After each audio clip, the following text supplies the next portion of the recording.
Buenas tardes. Nosotros hacemos parte del Grupo de Derechos Humanos y Derecho Internacional Humanitario.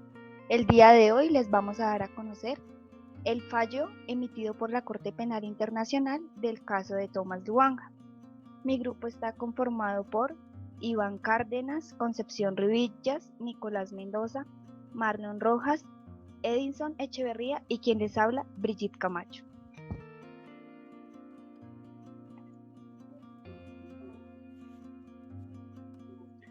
Vale, muchas gracias. Voy a empezar a hacer referencia en primer lugar acerca de la Corte Penal Internacional, la cual tiene su sede en La Haya, en Holanda. Esta hace parte del sistema de las Naciones Unidas y fue creada por iniciativa de la ONU el 17 de julio de 1998 mediante el Estatuto de Roma. Esta entró en vigor el 1 de julio del 2002. Esta surgió ante la necesidad de tener un organismo que tuviera unas características específicas, debido a que con anterioridad se habían celebrado los juicios de Nuremberg y Tokio para juzgar los crímenes cometidos durante la Segunda Guerra Mundial y en la década de los 90 del siglo XX. Del mismo modo, se pusieron en marcha los tribunales penales internacionales para la ex Yugoslavia y Ruanda, pero todos ellos estaban circunscritos a un conflicto específico. Entonces es necesario recalcar que no se deben confundir estos con la Corte Penal Internacional. De este modo, la Corte Penal Internacional es la primera corte permanente e independiente encargada de juzgar los autores de crímenes de guerra, crímenes contra la humanidad y genocidios. Acá se consagra la creación, como dije anteriormente, y su tratado fundador, que es el Estatuto de Roma. Está organizada por 18 jueces. Esta imagen cabe recalcar que no está actualizada. No obstante, se pueden ver los 194 países miembros, en donde acá se encuentra la República Democrática del Congo, en la que vamos a hacer referencia en este caso el señor Luanga. Bueno, respecto a la competencia, cabe decir que la Corte Penal Internacional, como dije anteriormente, se encarga de investigar y procesar a personas que cometan las violaciones más graves al derecho internacional, como lo son el genocidio, los crímenes de guerra, crímenes de lesa humanidad y agresión. La Corte Penal Internacional, sin embargo, no puede dictar condenas de muerte, puede imponer largas penas de cárcel de hasta 30 años o incluso cadena perpetua en casos de extrema gravedad y de forma excepcional. También puede imponer multas y decomisos, entre otras medidas. La competencia de la Corte Penal Internacional cabe decir que no es principal, sino subsidiaria de la de los estados que intervienen, cuando esos países no pueden o no están dispuestos a investigar y perseguir graves crímenes de derecho internacional. Dicho en otras palabras, la Corte Penal Internacional solo interviene en los casos en que aquellos no ejerzan su competencia o no estén en condiciones de hacerlo. También, bueno, hay que dejar en claro que no hay que confundir la Corte Penal Internacional con la Corte Internacional de Justicia, ya que esta es el principal órgano judicial de las Naciones Unidas diseñado para tratar conflictos entre estados y la cual no tiene jurisdicción ni competencia en asuntos que impliquen la responsabilidad penal individual, como en este caso de Tomás Luanga. Bueno, vuelvo a recalcar como para dejar claro que no se deben confundir tampoco con los tribunales ad hoc para la antigua Yugoslavia y Ruanda, creados por resoluciones del Consejo de Seguridad con un mandato limitado a los crímenes cometidos en esas regiones durante periodos concretos de tiempo. Acá hago referencia al principio de complementariedad, en donde cabe decir que la actuación de la Corte está basada en este principio de complementariedad con las jurisdicciones nacionales de los estados parte. Entonces, bueno, acá en lo referente a la jurisdicción, cabe decir que la Corte Penal Internacional solo puede ser activada por la Fiscalía de la Corte, el Consejo de Seguridad de la ONU y los estados parte del Estatuto de Roma. El crimen tiene que haber sido cometido en un estado parte o por una persona nacional del mismo. En el presente caso, en el caso de Tomás Luanga, el gobierno de la República Democrática del Congo fue la que decidió remitir el asunto a la Corte Penal Internacional según lo dispuesto en los artículos 13A y 14 del Estatuto de Roma. Bueno, también frente a la jurisdicción cabe decir que no es retroactiva y está limitada a los crímenes cometidos tras la entrada en vigor de su estatuto en el año 2002. Este Estatuto de Roma es aplicable a todas las personas sin distinción alguna por su cargo oficial, ya sea jefe de Estado o de gobierno, miembro del gobierno, de la administración o del parlamento, y los crímenes que persiguen no prescriben. Por último, pues cabe decir que existe el Fondo Fiduciario en beneficio de las víctimas, que es una de las innovaciones más importantes introducidas por el Estatuto de Roma respecto a las víctimas.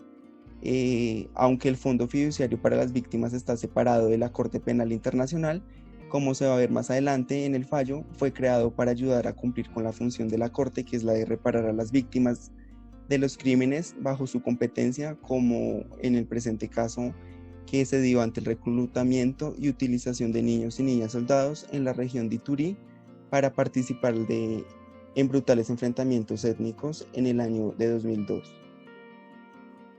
Bueno, en esta diapositiva queremos hacer referencia a los niños vinculados a fuerzas y grupos armados, en donde cabe destacar que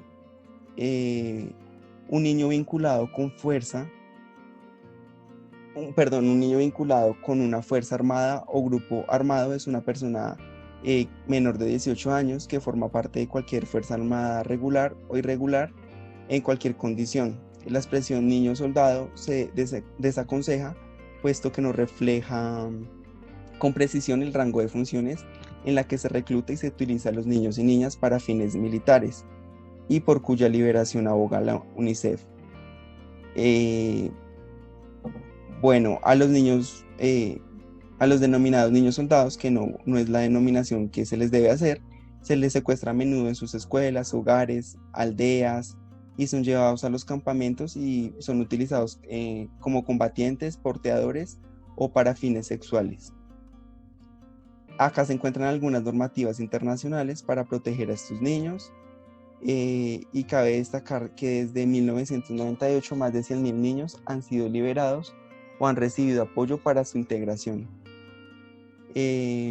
Bueno, es más como una recomendación que no se debe subestimar las secuelas físicas y psicológicas que quedan en estos niños y en sus comunidades, puesto que a lo largo de las generaciones se les privan de sus derechos y algo muy importante que es de su infancia. Y detener esta situación es un poco complicado porque, digamos, la clave sería radical y se debe tomar una medida que prevenga estas situaciones. Voy a darle el uso de la palabra a mi compañero David.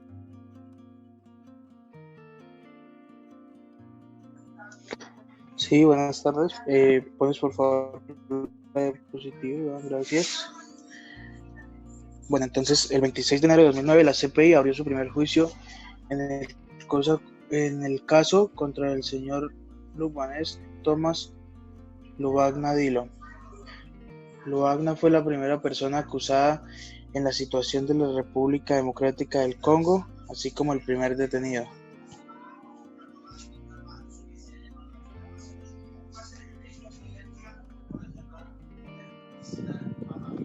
Bueno, Tomás Lubagna fue uno de los más temibles señores de la Guerra de la República Democrática del Congo. Fue el fundador y el expresidente de la Unión Patriótica Congoleños en la región de Ituri y la República Democrática del Congo, condenado por el reclutamiento y utilización de niños y niñas soldados en la región de Ituri.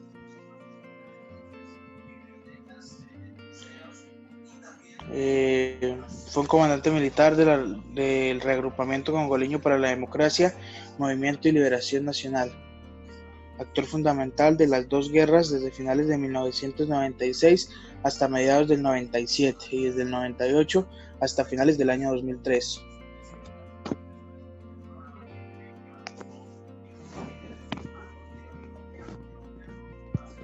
Fueron más de 3.000 los niños soldados que Lubagna reclutó para la FPLC, niños menores de 15 años obligados a luchar y actuar como guardaespaldas de sus superiores y realizar tareas domésticas. También se reclutaron niñas soldados, que además de ser obligadas a luchar, eran forzadas a convertirse en esclavas sexuales de los comandantes de la FPLC.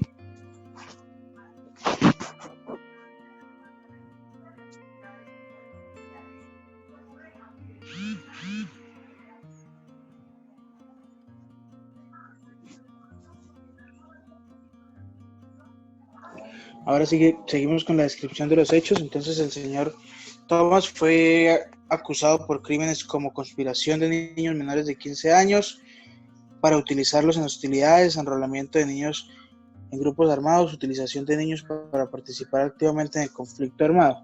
La imputación, acusación y condena por el crimen de guerra de los niños soldados, incluido el reclutamiento y aislamiento de niños menores de 15 años y su utilización para participar activamente en las hostilidades, se remonta al conflicto armado suscitado principalmente en la región Distrito de Ituri, República Democrática del Congo. Fueron niños menores de 15 años quienes participaron activamente en las hostilidades.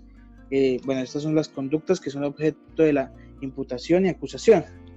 El conflicto armado en Ituri se remonta a 1999, cuando surgieron tensiones internas, producto de controversias con relación a la distribución de tierra y recursos naturales.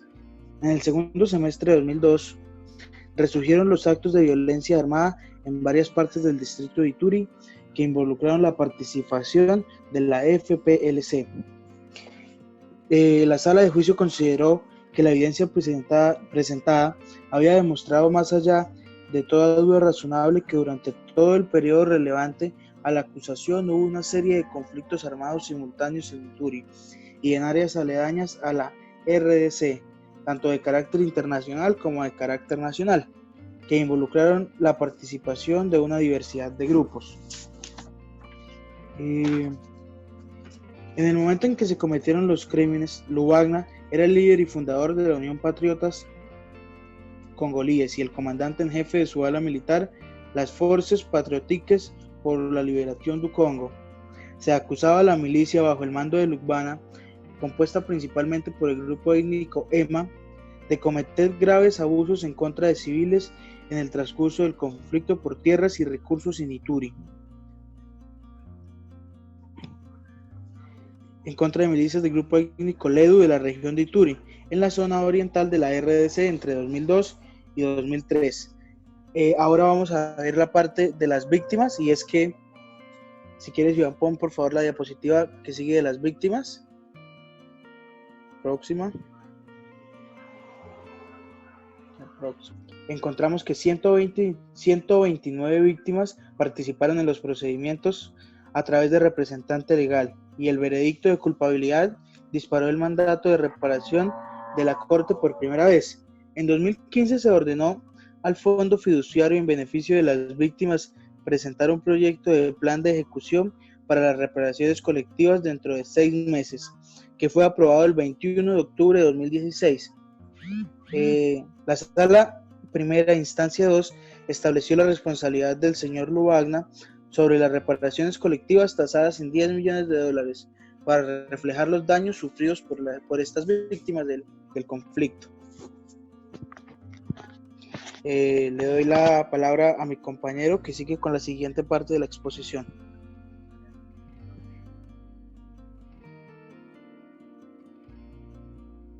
Ahora trataremos del tema de las excepciones, la cual la sustenta la defensa frente a la competencia de la Corte, que es impugnar la referencia a la doctrina de utilización abusiva de los medios procesales, en donde la defensa del señor Lubagna sostiene que hubo un claro sometimiento y una captura legal frente a su cliente. En sus observaciones presentadas, el señor Lubagna afirmó que el fiscal estaba tanto de su anterior arresto ilegal por las autoridades coloqueñas con el fin de abrir el camino a la detención y cumplimiento de la orden de la Corte. En su opinión, el fiscal había sido cómplice de acción de autoridades coloqueñas para garantizar su detención por medios irregulares. Con ello trataba el centro de gravedad de su argumentación. Pero por el contrario, el fiscal refuta la alegación de haber participado en los tratos o acuerdos sobreticios encaminados a eludir el proceso legal o violar los derechos del imputado, o de ser cómplice actos de malos tratos infligidos al sospechoso. Afirmó también que el proceso de ejecución de la orden de detención ante las autoridades coloqueñas se había llevado a cabo conforme a derecho, posición que igualmente mantenía las víctimas.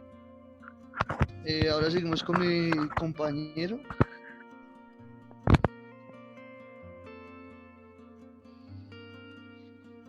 Bueno, siendo así que el 17 de marzo del 2006, la orden de arresto fue anunciada públicamente por la Sala de Cuestiones Preliminares. Fue transferido a La Haya ese mismo día. Los crímenes que se le imputan están enumerados como crímenes de guerra, de acuerdo al artículo 8 del Estatuto de Roma de la Corte Penal Internacional. El 20 de marzo del 2006, Luanga compareció por primera vez ante la Sala de Cuestiones Preliminares 1. En cuanto al petitorio, el fiscal de la Corte Penal Internacional acusó a Tomás Luanga de 3 crímenes de guerra. Primero, el alistamiento de niños menores de 15 años. El segundo, el enrolamiento de niños menores de 15 años. Y el tercero, la utilización de niños menores que participaban activamente en los enfrentamientos. Es decir, que se acusó a Luanga de cometer el crimen de guerra, de alistar a menores de 15 años, de reclutar a dichos menores y de utilizarlos para participar activamente en las hostilidades. Los crímenes que se le imputan a Luanga, como se evidenció anteriormente, están enumerados como crímenes de guerra de acuerdo al artículo 8 y sus respectivos numerales en el Estatuto de Roma. El fiscal pidió 30 años de prisión o 20 en caso de que Luanga aceptara ofrecer una disculpa genuina y se comprometiera a trabajar para prevenir futuros crímenes y promover la paz. En este caso es de mencionar que la Fiscalía no fue capaz de poner a disponibilidad más de 200 documentos que contenían materiales potencialmente exculpatorios. Dichos materiales muestran o tienden a mostrar la inocencia del acusado, atenuar la culpa del acusado o cuestionar la credibilidad de la evidencia de la Fiscalía. La Sala de Cuestiones Preliminares había resuelto que una de las finalidades del auto de confirmación de cargos es establecer la base de la acusación, la cual consiste en llevar a juicio únicamente a aquellas personas cuyos cargos hayan sido probados suficientemente, más allá de una teoría o una sospecha. Ya puedes continuar, Iván. El fallo. El 14 de marzo de 2012, la Sala de Primera Instancia de la Corte Penal Internacional consideró a Tomás Luanga culpable del crimen de guerra de reclutamiento o alistamiento de niños menores de 15 años en las Fuerzas Armadas o grupos y utilizarlos para participar activamente en hostilidades, y lo condenó a una pena de 14 años de prisión.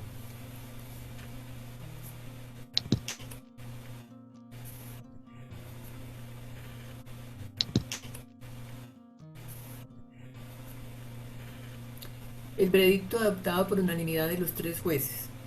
La juez costarricense Elizabeth Odio Benito, miembro de la sala encargada del caso, expresó su desacuerdo con la falta. Elizabeth Odio Benito, miembro de la sala encargada del caso, expresó su desacuerdo con la falta de reconocimiento del daño causado por la violencia sexual padecida por los afectados. Ella prefería 15 años de reclusión. Los niños, en este caso menores de 15 años, reza el fallo, deben ser especialmente protegidos porque son más vulnerables que el resto de la población. La frase es clara, no es que Adrián Fulford y René Blandman, los otros jueces del proceso, hayan ignorado la suerte padecida por las niñas en el conflicto de la República Democrática del Congo. Su destino era convertirse en sirvientas y esclavas sexuales, además de luchar. Lo que no consideran probado por la acusación dirigida por el antiguo fiscal jefe de la Corte Penal Internacional, Luis Moreno Ocampo, es que las agresiones sexuales fueran cometidas, animadas o bien ordenadas por Lubanga. De ahí que no sean una circunstancia agravante. Odio Benito, por el contrario, señala el género como un factor inseparable del crimen de reclutar niños soldados. Fuera quedaron entonces estas denuncias de crímenes de guerra tipificados en el estatuto y cometidos por las FPLC bajo mandato de Lubanga, relativas al crimen de esclavitud sexual. Una decisión incomprensible a la luz de las pruebas presentadas. Según la sentencia, tampoco ha podido demostrarse que los castigos impuestos a los niños puedan atribuirse a título personal al procesado. El fallo contiene duras críticas contra Moreno Ocampo por no supervisar a los intermediarios que facilitaban el acceso a los testigos. Las dudas sobre su identidad como antiguos niños soldados obligaron a rechazar algunas declaraciones. Al personal de la Fiscalía, por otro lado, se le permitió hacer declaraciones engañosas, ha dicho el juez Fulfo. Bueno, para hablar del análisis grupal del caso, debemos responder la pregunta de si estamos de acuerdo o no con el fallo final y por qué. La respuesta del grupo ha sido que no estamos de acuerdo con el fallo final, puesto que Tomás Lubanga, al haber sido hallado culpable por parte de la Corte Penal Internacional por cometer delitos de guerra entre los años 2002 a 2003, reclutando y alistando menores de 15 años de edad para que participaran en los enfrentamientos en la RDC y recibir únicamente una condena de 14 años y que le validen los 6 años que había estado detenido tras su entrega ante la Corte en 2006, así que la pena sea muy corta frente a la gravedad de los delitos cometidos. Con respecto a la reparación de las víctimas, pensamos que es algo más que justo, puesto que esas personas perdieron a sus seres queridos e inclusive algunos de los niños sobrevivientes tienen algún tipo de secuela después de estas vivencias traumáticas. Además de que se metieran ciertos delitos cometidos, como la esclavitud sexual y la violencia de género, la SPI, el 7 de agosto del año 2012, emite su primera decisión sobre los principios para la reparación de víctimas por el daño sufrido, como consecuencia de los crímenes que cometió Tomás Lubanga. La SPI decide que el encargado de recoger las propuestas de las víctimas sea el fondo fiduciario en beneficio de las víctimas.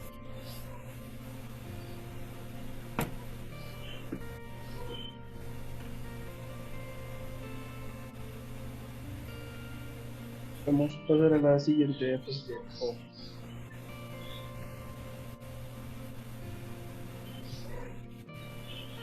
La última. Bueno, también hemos elaborado una crítica que es la duración excesiva del proceso. Tomás Lubanga fue arrestado en el Congo en 2005 y entregado a la Corte el 17 de marzo de 2006. Su acusación formal fue en enero de 2007 y posteriormente fue condenado en el 2012. El caso de Lubanga se extendió por 6 años entre el arresto y la sentencia debido fundamentalmente a 2 suspensiones sucesivas de los procedimientos.